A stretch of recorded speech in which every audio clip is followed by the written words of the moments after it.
Sing the harmony. When she said, "Could this be magic? Or could this be love? Or cocaine? Could this turn tragic? You know The that magic often does. Skibbity-bop. We love Van Halen albums because they're only like 30 minutes long. Woo! There is no intro because we've already talked about Van Halen 150 million times. Here's In the Cradle Will Wait Rock. a minute. We can add a modern twist to it. It's not going to be a long one, but I can give you something that's different and new. Great album cover where they're all kind of circle jerking around Eddie's guitar in this weird pose with this marine blue frame. What a horrible album cover. Well, there's another one they threw together. Yeah. They spent a little more time on this one than Van Halen 2, which we did earlier. All right, you get 30 seconds for an intro, and then we're just going straight. All right, we're doing Women and Children First from Van Halen. What year? 81, I believe. March 26, 1980. 80? All right. Good enough. That's good. I'm always off by a year. So, the interesting thing about this is David Lee Roth is touring right now with Kiss on their final tour, and it's friggin' hilarious because every picture of them together, all the guys in Kiss are like a 1.5 feet taller than David Lee Roth. David Lee Roth is this little tiny munchkin in the middle of them, and I laugh every time I see it. He also has decided to just own his balding, and that's funny too. So, in honor of that, let's do one of the last albums we have left to listen to, and that's Women and Children First. The song Women and Children First isn't even on here? Yeah, it is. Could This Be Magic is on here. Oh, yeah, that's the one. Oh, yeah, never mind. Hey, professionals at work. All right. Bing! Here's Wait, Professional Bell. I got nothing. Here's a song about dating. Professional Bell. Here's a song about dating teenagers. You know. Oh my God! Where's the pie? Junior's going for grade school girls. I'm sure they wrote this when they were 16. Second generation swings. You know, it's more than just some sensation. You're getting the microphone revoked. Don't come home for half the week. Oh my God! Wait. I'm so sick of doing Van Halen. When is it gonna end? Find something better. Find something shorter, you mean? Find something shorter. Good luck. That's funny. Any of the other metal bands? You're fine. Motley Crue, Shout at the Devil. No, I'm kidding. I like Van Halen. You've converted me to the you know, whatever this guy's name is. David Lee Roth is a showman. Yep. To the Rothside. If it had been 50 years before this, he would have been doing a big jazz show. he was going to be what he is, no matter what. He's a vaudeville performer at the heart. He just happened to find Eddie Van Halen, who is possibly the greatest guitarist who ever lived. Just throwing it out there. I've heard guitarists even say that. I like the easy listening breakdown of this song. One break coming up. Well, that's the one thing that's missing from the Sammy Hagar era of Van Halen. It's like he gets them on the radio more, I think, but he loses the show.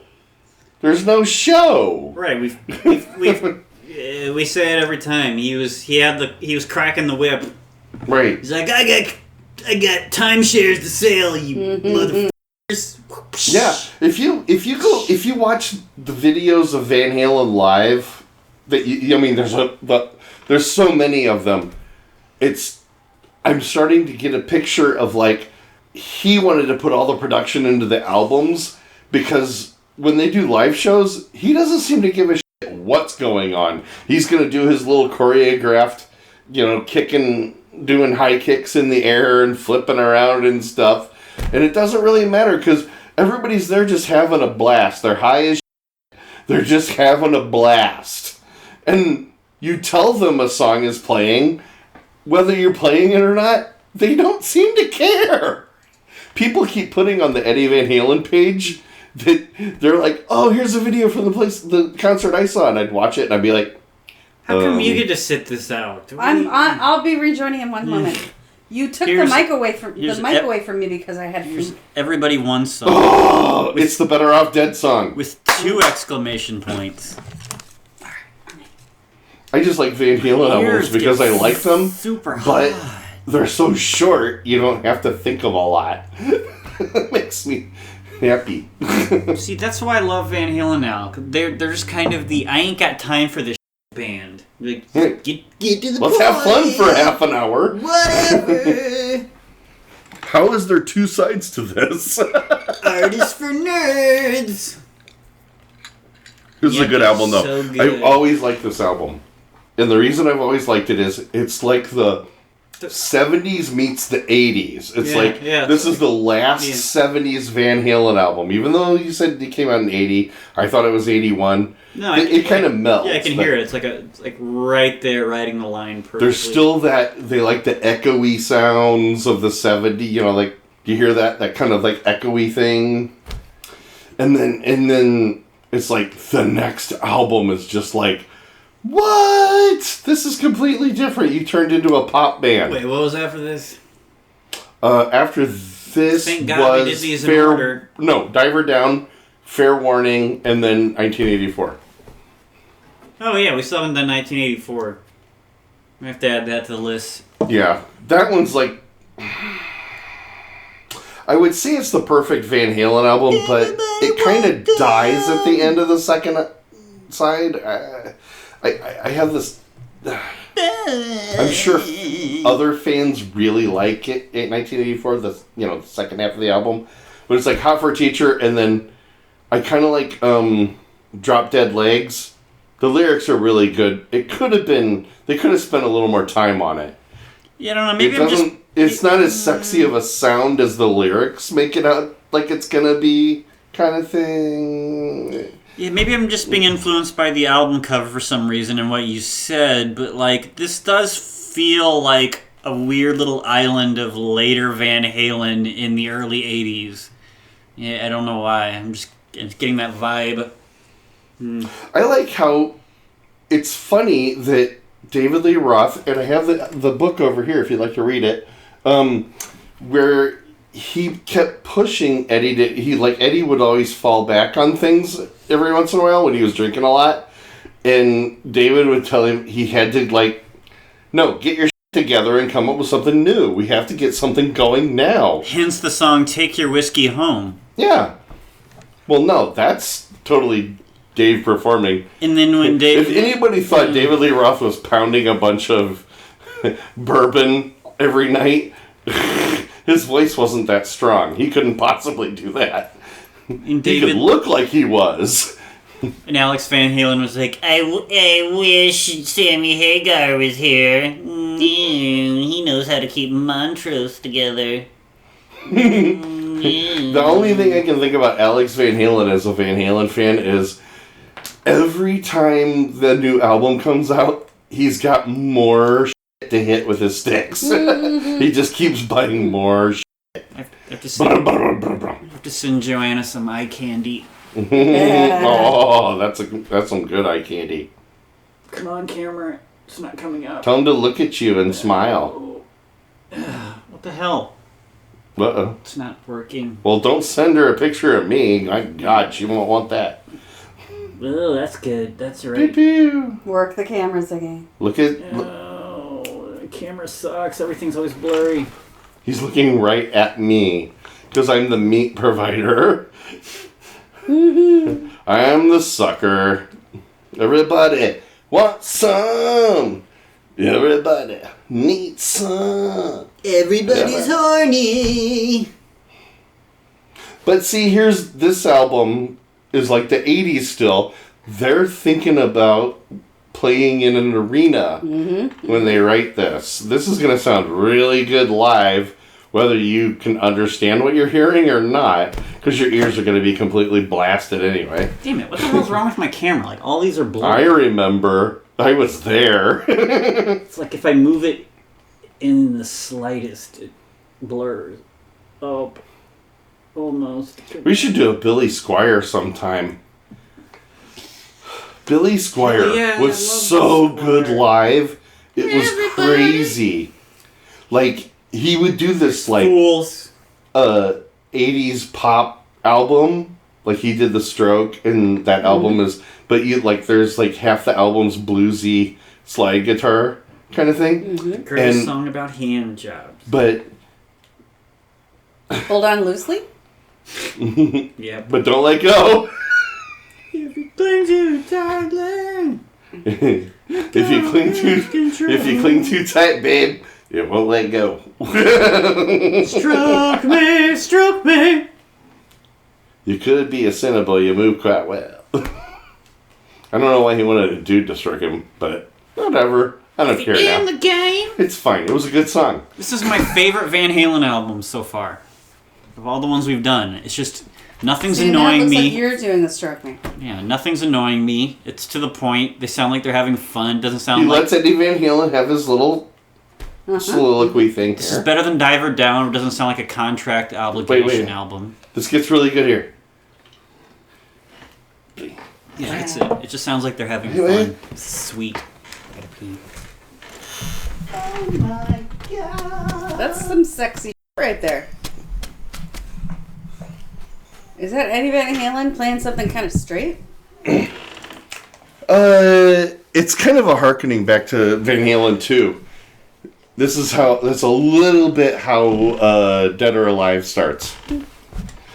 Get tired of your golden rules. Oh! Yeah, baby! Come over here. He's doing that. And Sammy Hagar comes and says, What's this bullshit? I'm sick and tired of golden rules. yeah, you can just tell they're having fun here. Does not sound like contract obligation album. Come on, tell me what is...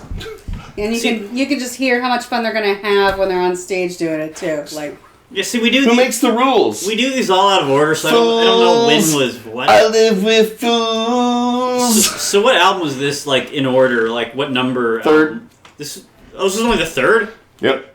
Oh, no wonder it still sounds fun. they're not sick of each other This yet. is the They're one just where they making hit... money. No, I feel like this is the one where they hit the perfect... They got This the is- groove. Yeah. And then Diver Down is like total radio friendly. We did that one. And it was just like, they did some covers. They did... Yeah, this one's the one where it's just like... I think they were having a lot of fun still. You know, I've always been, whatever, had like kind of a pinky in the camp. I've always been somewhat interested in Van Halen, mostly the Hagar stuff for some reason, but I think I'm there now. I get it. I don't know. I think I'm... I guess I'm I've finally always there. felt like, since I discovered them, I felt like they influence way more than you think they do.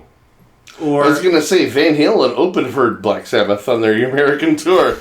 On their first thing, and what's his name? Tony Iommi, is that the guitarist? He was like complaining about... He was like, I knew they were really good, but they were terrible at opening for us. We're Ozzy Osbourne, and It's a bad match. Yeah. When you go later, and it's like Ozzy Osbourne by himself. Ozzy Osbourne gets all these great guitarists to play with him after that. You know, it's almost like he picked up something. It's like, no, if you want anybody to listen to your shit, you need somebody that's just musically interesting. And Eddie Van Halen is musically interesting. Whether you like him or not. yeah, like next is Romeo Delight. Romeo Delight. I hate hair metal, and I think Van Halen was like on the razor's edge of all of that shit, and I think they were just skating right on the edge of like They were having the same amount of fun as a band like Poison or whatever came before. No, but I Poison. think it's interesting that you say that because I think that's true, and then they kicked David Lee Roth out of the band, and Sammy Hagar comes in, and they dive head first into the hair metal thing. It's just like, let's make a lot of ballads because that's where the money is. Yeah. We need more And meat I really in this felt like band. David Lee Roth knew you can have a ballad or two, but you know where the money really is. The guys that are going A lot to of take double the kick girls pedal. to the concerts. Here, you can write a Van Halen song to this. Yeah. Just keep that up for I know the Friday. law, Yeah, man. Learn to play flamenco guitar. We can start a living room Van Halen cover band. Just find a guy that can play flamenco guitar. Please. Hold on, I'll be Christopher J. Wine, right? Skibbity-bop. I can do that. I don't know. Baby, please. Take it anymore. Oh, I'm sorry, listener. That was another visual. About it tonight. Hey, don't. Oh, that's super precious. He's just posing for me now. Is that what you want? More eye candy for Joanna. What am I gonna do? Send her pictures of myself? I will send her a picture. Come on, camera. Why are you a piece of shit? Okay. If you talk to him, say Ziggy. No, over there. Just tell him what you want. Zigglet. He doesn't know what that is. That's still a good look, though. There he is. He's looking at you now. Yeah. He's got you fully engulfed. You guys need to make a calendar. The Zigglet. Ziggy and his Playgirl pose last night. That was pretty impressive. I think, if I remember right, I read an article about this one time. This album was one of the few that they did in the studio together. Like, nobody Sounds ran like it. off and did things. They, like, kept playing things until they got better and better at it. Yeah. This all sounds super cohesive. It doesn't sound like a Tricks, Yeah, gimmicks thrown together. yeah, it doesn't sound like a studio-built album. No, that's. But they did it really fast. It's funny how like a lot of good quick rock albums like are just thrown together, and then things that have higher concept to them take longer. You know, you can't just invent a concept album. You have to think about it a little, right? Come on, camera. He loves the camera. He really does. He does not think it's trying to steal He's his probably the second most photogenic dog I've ever had, but Keeps we just blinking. kept taking pictures of Louis' butt most of the time. Well, he kept his head hidden. He was the Who's my ostrich boy? dog. Are you my boy? Here's Tora. If you don't think this sounds like... Yeah, they're on fire. I think this is the first time on the podcast where maybe a new favorite. Something I need to listen to more. A discovery. I don't know. Where's the discovery bell of... What's the opposite of a filler bell? I don't know. Lots of talk. I need Wait. more of this bell. Like I need, Lots of talk. Lots of I need talk. so much more. like I need to get. I need to look into more of this bell. Yeah, this isn't. This is a throwaway album when I first heard about Van God, Halen. they're on fire. This is sweet. They're having too much fun. It's getting exhausting. I think it's See, just. I would love to see this after I saw The Police, because I know they always play their shit at like twice the tempo when they were live. So this would be great after you saw them. It's like, oh. I And think now it's just, Van Halen's coming on. You need to go get yourself a cappuccino, baby. I think it's just because we do so much. Well, we always try to find albums Van- that are good. And I you don't have to know. go back to the 70s and the 80s. That's when everybody made albums, you know? It's just the Van Hagar is so like borderline fascistic. And like, UFO centric. do your part. Just play what I tell you to, because I'm Sammy Hagar, bitch. And this is like they're all Pepsi just, won't buy This is just everybody play what you want to play. It's gonna work because they're all high as and talented. Wait. Oh, Diane. Oh, yeah. Hold on. Oh no! Now we get into the show tunes section. Just one song. The David Lee Roth. No, Could This Be Magic is one of his show nailed tunes. it. I really got that one. Oh. Wash that meatball But I think that you had a whole lot of trouble. And by meatball, I mean my balls. Meatballs. You like my meatballs? I'm just going to send this one to you guys. Well, I think that you headed for a whole lot of meatballs. I think that you headed for a lot of meatballs. I always liked this one, Take Your Whiskey Home. God, yeah, like, at their best, there was no other band like them. They were just so nimble. They could just stop and turn on a dime and do all these amazing little... Like, they were so simpatico. I think that you're listening to it now, and that's why you think that, because when we listened to the Police, they were very nimble too. It's like, it was a very early 80s thing to be, before, like, you could fix everything all the time. Like, you had to record what you really sounded like a lot of times. I guess it's just a sign of a great band of, like, okay, ultimately you're going to form some single unit, but you have to know how to, like, dance and have give and take. Right. With the various instrumentation. Just, like, know when to back off, know when to come forward. And a lot of bands don't. Actually, the Hagar era was just everyone doing the same thing at the same time. You're right.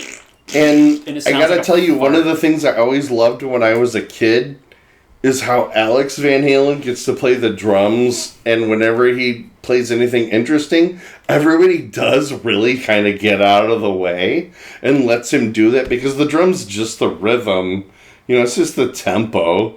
But if he comes up with anything, everybody gets the out of the way and lets him do it.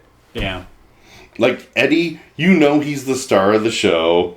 David comes up with some lyrics that goes along with the music. What's so strange is, like, the formula is still there. It still more or less sounds like Van Halen into the Hagar era. But, like, it's just a big block of cheese. Well, it's like we talked about on OU812. It's like they were trying to get back to this and just couldn't quite get on it. Like, hook it. Could This Be Magic, one of my favorites.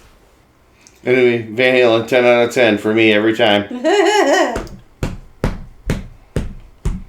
I wish they'd get back together and make another goddamn album. I even like their shitty album they made in 2012. I like that one too. I don't care. A Different Kind of Truth. It was just a bunch of rehashes of stuff that never made it on albums, and I still liked it. I'm like, yeah, it's fine. Sing the harmony. When she said, could this be magic? Or could this be love? Or cocaine? Could this turn tragic? You know that magic often does. Skibbity-bop. No ships upon the water. Better save the women and children first. Sail away with someone's daughter. Better save the women and children first. Yeah, unless the last song totally tanks it, I'm giving this a f***ing A-. In a simple rhyme? You out of your mind. I don't know. This is a great album. Love. He loves that crappy ragtime vaudeville shit. Yeah. Maybe that's the secret ingredient. Sammy Hagar did not like the vaudeville shit. Sammy Hagar is not a showman. He liked ham. He liked big blocks of ham and tequila. That was his formula for success. It was an obsessive work ethic and big blocks of ham. It's funny that I feel like Van Halen with Sammy Hagar had a couple of bright spots here and there, but I just can't. It's like, I feel like we're doing a balancing act. Like, this could be our first perfect album that we've done for this podcast. There's things That's not correct. Obviously, the first perfect album was George Michael's Faith. Oh, yeah, never mind. Oh, right, you're right. Never mind, we stand corrected. This might be the second, man. But time-wise, this one came before it. Yeah. Okay. So I have to go back earlier. So. Fair enough. There can be more than one perfect album. Let's see if they can land the plane.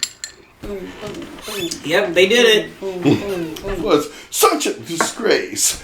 This is our second perfect album on Bitch. Talking Over Albums. I'm still going to give it an A-. It's still a bit short. Although that's generally a plus, but there's nothing super ambitious about it, but it's just perfect. It's still perfect. Been away for a long, long It's year. young and far from horny. It's that the time. Yeah, I wish I could figure out what it is. There's something about like this one and some of the songs, like the first couple of songs, that kind of have the same production value as what they did like later in the 80s. Mm-hmm. I can't put my finger on it. It's like something in the guitar, maybe. Well, like I was saying before, I think it has something to do with how they had more time on this album. Like, they had a lot of time on the first album. They had a lot of time on this album. Yeah. And they had a lot of time on Fair Warning and 1984. Like, they kept getting better and better. And then they got rid of David Lee Roth. And then with Sammy Hagar, they were just like, oh, super group. You can do whatever you want. And so then they made a bunch of sleepy fucking... I don't know. Dreams. They made dreams. Okay, Eddie, you're the greatest guitarist in the world. Go play a synthesizer, whatever.